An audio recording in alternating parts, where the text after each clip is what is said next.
জয় শ্রী শ্রী ঠাকুর, জয় মা সারদা দেবী। নমস্কার, Bengali blogger Moumita চ্যানেলের পক্ষ থেকে জানাই সবাইকে সুস্বাগতম। আমি ভালো আছি, ভগবানের আশীর্বাদে আশা করছি আপনারা সবাই ভালো আছেন। তো আমাদের বাবা স্বামীজি এবং ঠাকুর শ্রী রামকৃষ্ণদেব এবং মা সারদা দেবীর প্রণাম জানিয়ে আজকের ভিডিওটা শুরু করছি। আশা করছি আপনাদের ভালো লাগবে। শ্রী শ্রী রামকৃষ্ণ দেবের অমৃত কথা আজকে আমরা শোনাবো। আশা করছি আপনাদের ভালো লাগবে। স্বামী অদ্ভুতানন্দ বা লাট্টু মহারাজের মুখে ঠাকুরের কথা। লাট্টু মহারাজ একজন নিরক্ষর সরল রাখাল বালক ছিলেন। দক্ষিণেশ্বরে ঠাকুরের সাথে মিলিত হবার পর থেকেই লাট্টু মহারাজ তার সেবায় নিযুক্ত ছিলেন।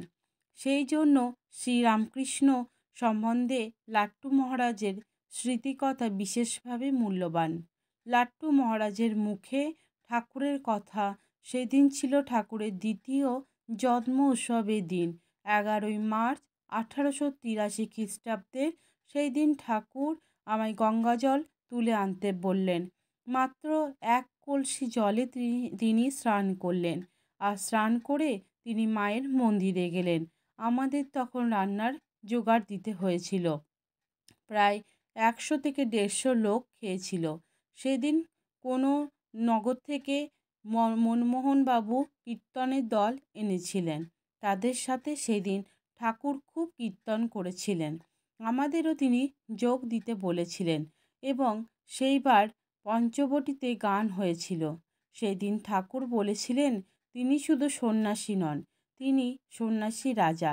সেদিন খাওয়া দাওয়ার পর যা বেঁচেছিল সব গরিবদের দেওয়া হলো।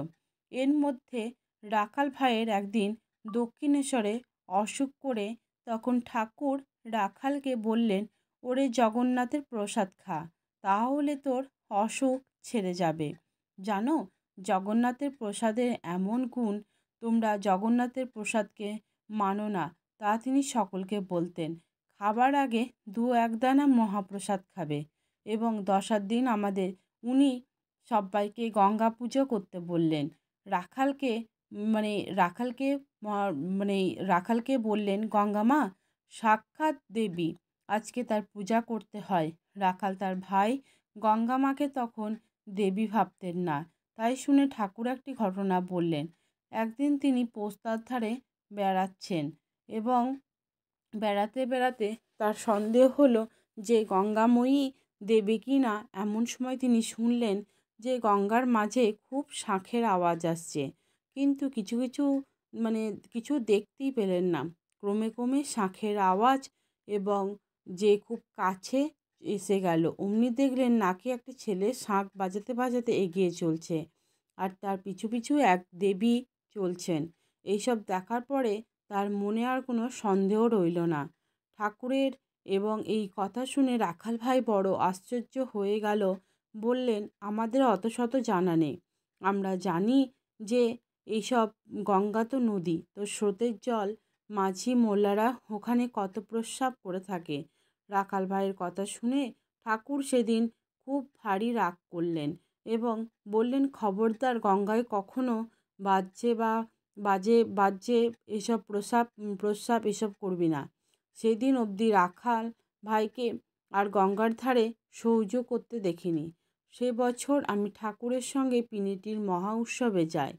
আমি রাখাল এবং ভবনাথ সব রামবাবুর গাড়িতে যাই এবং আরও ভক্ত গিয়েছিলেন।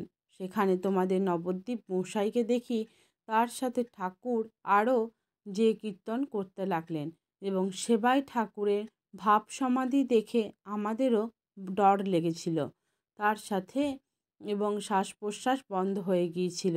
চোখ, মুখ, বুক সব একদম লাল হয়েছিল। হাতের ছোট্ট পর্যন্ত যে লাল হয়ে গেল। এমনি ওনারা এমন ভাব থেকে সবাই ওনার পায়ের ধুলোর জন্য কাড়াকাড়ি পর্যন্ত করতে লাগিয়ে দিল। আমাদেরও বড় মুশকিল হলো। ঠাকুরকে সবাই ছুঁতে চায়, আমরা তাদের ছুঁতে বারণ করি, কেউ শোনে না। এই নিয়ে বৃহৎ গণ্ডগোল লেগে গেল এবং রামবাবু বললেন, ওরে লেটো ছেড়ে দে, লোকেরা সব ওনারকে ছুঁয়ে ধন্য হোক। বাকি রামবাবুর কথা আমি শুনতে পারলাম না। আমি তো দেখেছি যে সমাধির সময় তাকে কেউ ছুঁলে কেমন কষ্ট হতো। এবং রামবাবু আমায় বারে বারে একথা বললেন। আমি রাখাল ভাই আর ভবনাথ এবং তিনজনে মিলে ঠাকুরকে সেখানে হতে বাইরের বৈঠকখানায় নিয়ে গেলেন এবং তিনজনাতে মিলে। বাকি লোকেরা কি শুনে ওনাকে যখন নিয়ে যাচ্ছে তখন তার পায়ে হাত দেবার চেষ্টা করছে। শেষে রামবাবু করলেন কি জানো? এক মুঠো ধুলো ঠাকুরের পায়ে ছুঁয়ে নিয়ে সকলকে দিতে লাগলেন। তবে তাকে বাহিরে আনিতে পারি। এরপরেই বছর 1885 সালে আমি সেখানে গিয়েছিলাম। বাকি এবার নৌকো করে গিয়েছিল। সেবাই শ্রী মাকে সেখানে নিয়ে যাবার কথা হয় এবং আমাদের সাথে যেতে চাইলেন না। এই না দেখে ঠাকুর তার ভারী সুখ্যাত করে বললেন যে, কেমন বুদ্ধিমতী দেখেছ, পাছে কোন কথা ওঠে তাই নিজে যেতে চাইল না। এবং সেবাই ঠাকুর এবং যে সেবাই ঠাকুর সবার সাথে প্রসাদ পেলেন। ঠাকুর প্রসাদ পেয়ে দু হাত তুলে নাচতে লাগলেন এবং পেনিটির মহা উৎসবে একবার বৈষ্ণব বিদায়ের সময় ঠাকুর 5টা টাকা পেলেন। অন্য সবাই 1-2 টাকা পেলেন, উনি পেলেন 5 টাকা। উনি তো টাকা নিতে চাইলেন না। বাকি কর্মকর্তারা ছাড়লেন এবং ছাড়লেন না। শেষে রাখালের হাতে টাকা দিলেন। রাখাল ভাই 5 টাকায় 1 ঝুড়ি আম আর 1 ঝুড়ি সন্দেশ নিয়ে দক্ষিণেশ্বরে গেল। এই না দেখে ঠাকুর রাখালের ওপরে খুব গোঁসা করলেন। ও রাখাল যে ভাইকে সাবধান করে দিয়ে বললেন, দেখ, এমন কাজ আর করবি না। তুই নিলে আমারই নেওয়া হলো। এবং পঙ্খির দরবেশে কিছু সঞ্চয় করতে নেই। দুর্গাপুজোর আগে উনি আমাদের নিয়ে পাথরঘাটায় যদু মল্লিকের বাড়িতে এলেন এবং যদু মল্লিক, আমি তাকে বাগানে দেখেছি, বাকি আগে কখনো বাড়িতে আসেনি।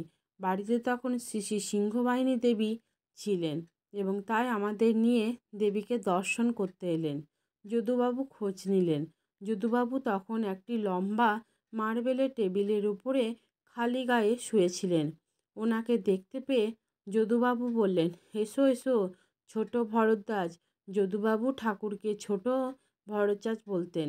এবং এই দিকে তো আর আসো না মা, এবং এসেছেন তাই আমাদের মনে পড়েছে।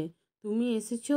যদুবাবুর এই কথা শুনে ঠাকুর বললেন যে, তুমি কেমন লোক বলো তো? মা এসেছে আর আমাকে কে কি সেই খবর দিতে নেই। ঠাকুরের কথা শুনে যদুবাবু বললেন, ছোট ভরদ্বাজ, তোমার চেয়ে মায়ের সংবাদ বেশি রাখতে আর কাউকে তো দেখি না। পরশু মা এসেছেন এবং মা আসতে না আসতেই তুমি এসে হাজির। তোমার জানাবার সময় পেলুম না। কোথায়? ঠাকুর হাসতে হাসতে বললেন, তা তো বটেই, এমনি মায়ের প্রসাদ কিছু আনাও, অমনি মুখে কি আর ফিরতে আছে? যদুবাবু এইভাবেই শুয়ে শুয়ে একজনকে মায়ের প্রসাদ আনতে পাঠালেন। তুরান্ত সে প্রসাদ নিয়ে এলো।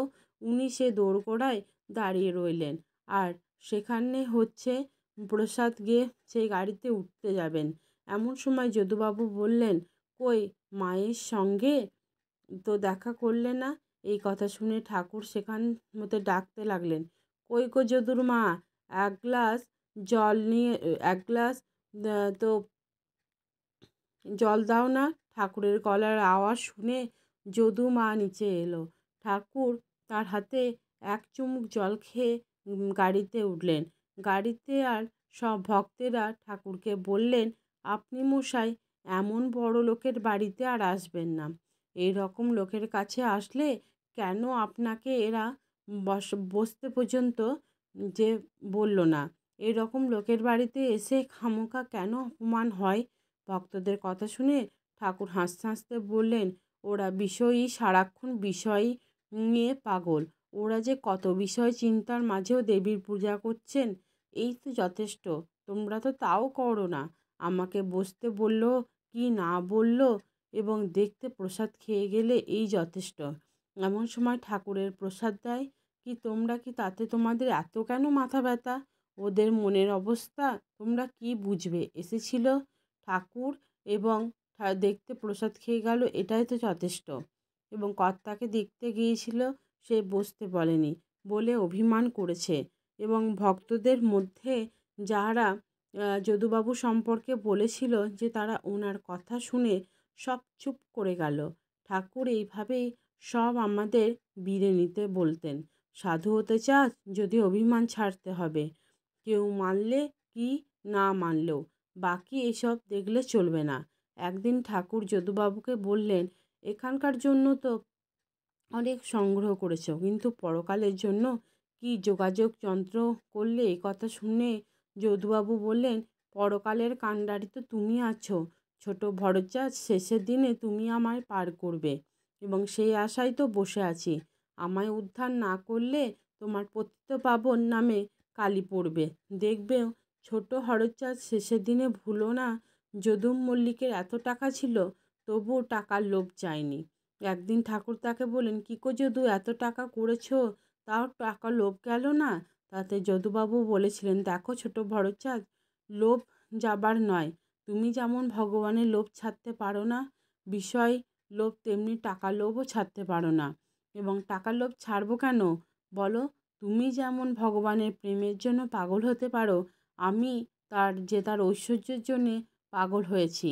তুমি সব ছেড়ে তাকে চাইছো, আর আমি তার ঐশ্বর্যের কাঙাল হয়ে টাকা টাকা করছি। আচ্ছা বলো তো দেখিনি, ছোট বড়চাষ, টাকা কি তার ঐশ্বর্য নয়? এবং তা শুনে ঠাকুর ভারী খুশি হয়েছিলেন। বললেন, এটা যদি তুমি ঠিক বুঝে থাকো তাহলে আর ভাবনা কি?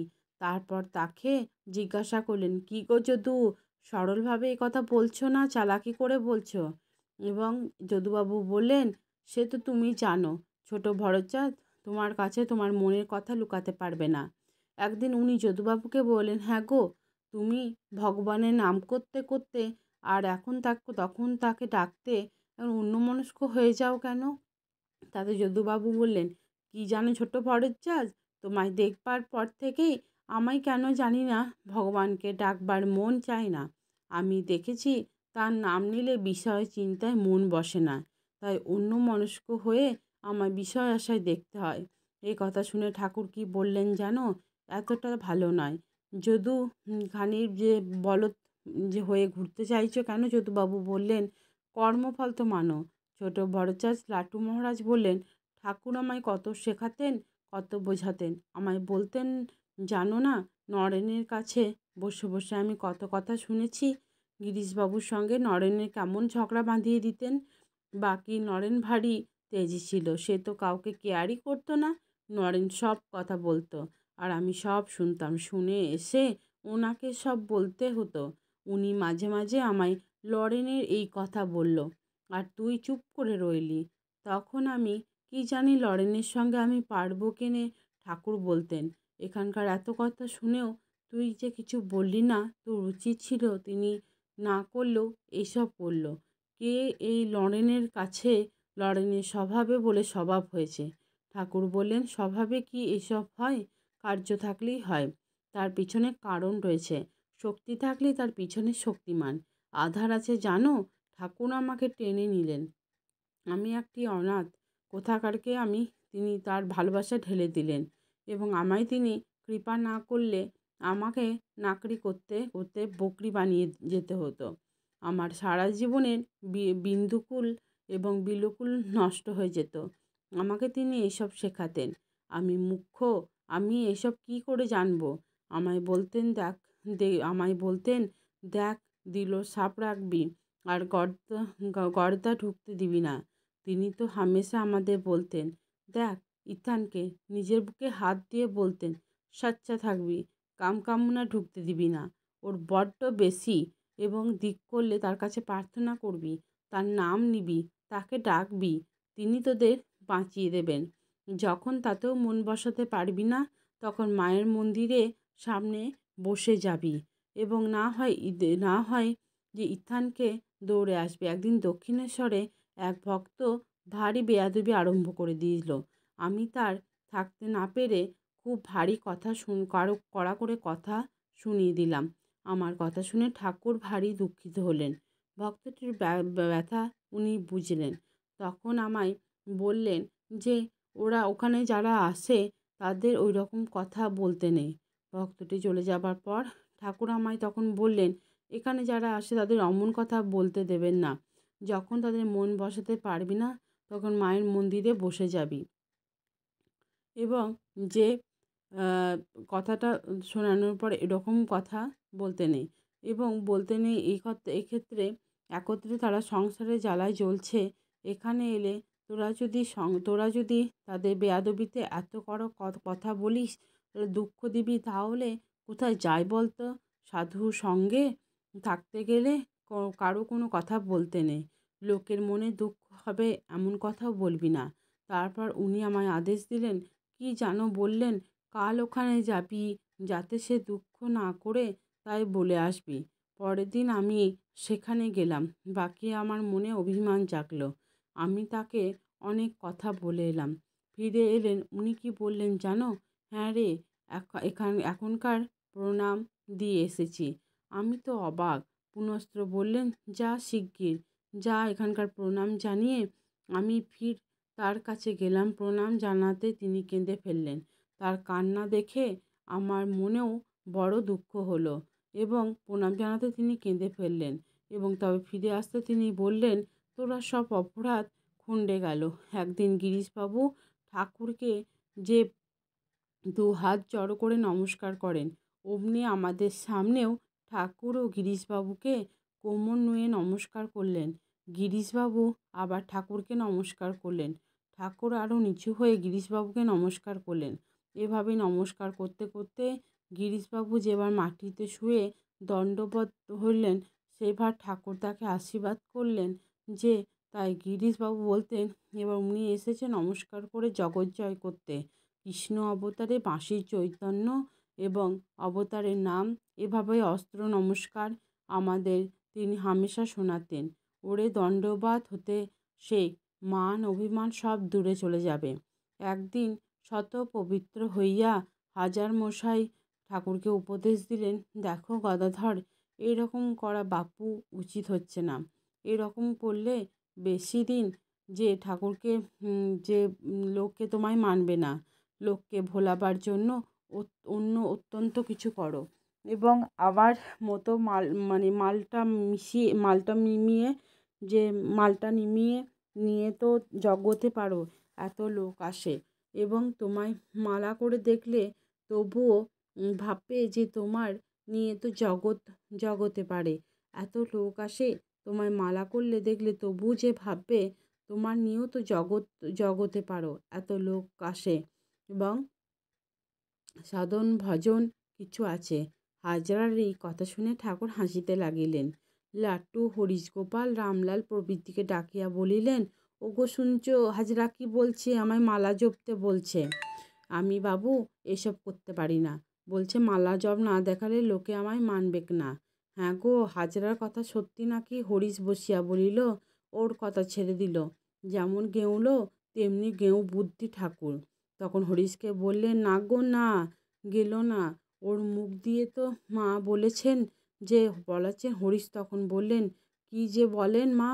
ও লোক পেলেন না, হাজার মুখ দিয়ে আপনাকে কথা শোনালেন। ঠাকুর বললেন, হ্যাঁ গো হ্যাঁ, এমনি করেই জানান দেয়। হাজরার মনে অসংকট বঙ্কট যায়নি। হাজার মালা জুপতে বিষয় চিন্তা করতে, তাই তো আর উন্নতি হলো না এবং বঙ্কট যায়নি। মালা জপতে বিষয় চিন্তা করতে করতে তার আর উন্নতি হলো না এবং লরেনে যেদিন ঠাকুর তাকে কৃপা করেন, উহার দেহ রক্ষার পর তাই ধারণা হয়েছিল যে সে একজন বড় অবতার। চেয়ে বড় একদিন হাজরার ভারী ইচ্ছা হলো। ঠাকুরের পদসেবা করতে করতে ঠাকুর পা সরিয়ে দিলেন। তাই না দেখে হাজরা ভারী দুঃখিত হইল। বাইরে গিয়ে মুখ করতে করতে ঠাকুর পা সরিয়ে নিলেন এবং মুখ করতে করতে মুখ ভার করে বসে যে উনি হাজরার ডেকে পাঠালেন। সেই একদিন হাজরার ঠাকুরের পদসেবা করেছিলেন। একদিন হাজরার ইচ্ছা হলো লোককে উপদেশ দেবে। সেদিন যারা দক্ষিণেশ্বরে এসেছিল তাদেরকে সবাইকে জানাতে লাগলো উনি আজ এখানে নেই। উঠোনে বসে আর কি হবে, এসো দুটো কথা শোনালো। আর বাকি কেউ তার কাছে বসলো না। হাজার কথা এবং লরেন ভাইয়ের মিল খেতে খেতে হাজরা তাকে তামাক সেজে খাওয়াতো, তার সঙ্গে তর্ক জুড়ে দিত এবং লরেন ভাই ঠাট্টা করে বলতো, তুমি যে একজন ভারী সিদ্ধ পুরুষ দেখছি। তোমার মালা যতে যে খুব কম লোককে দেখি। তোমার মালাটিও তো বেশ বড় এবং বড় বড় টানা ভারী চকচকে। তোমার মতন সিদ্ধ পুরুষ আর কে আছে? এবং একথা শুনে হাজরার ভারী অহংকার হয়েছে। আমাদের সামনে বলতো, তোরা আমায় কি বুঝবি? তোদের লরেন আমায় ঠিক বুঝেছে, উনিও বুঝতে পারেনি, শুনেছ? এবং তার অহংকারের কথা এমনি করেই সাধক থেকে পড়ে যায়। জানো, হাজরা সোহম জপ করত এবং ভারী তর্ক লাগাতো। উনি আমাদের বলেছিলেন হাজরা এখনকার মতন উল্টে দিতে চায়। তোরা ওর সাথে বেশি মিশিস নে বাপু, তোদের ভক্তিতে ঘর শুকনো, জ্ঞানে তোদের কাজ কি। নমস্কার। তো আজকে ভিডিওটা এবং নমস্কার, আজ এই পর্যন্তই।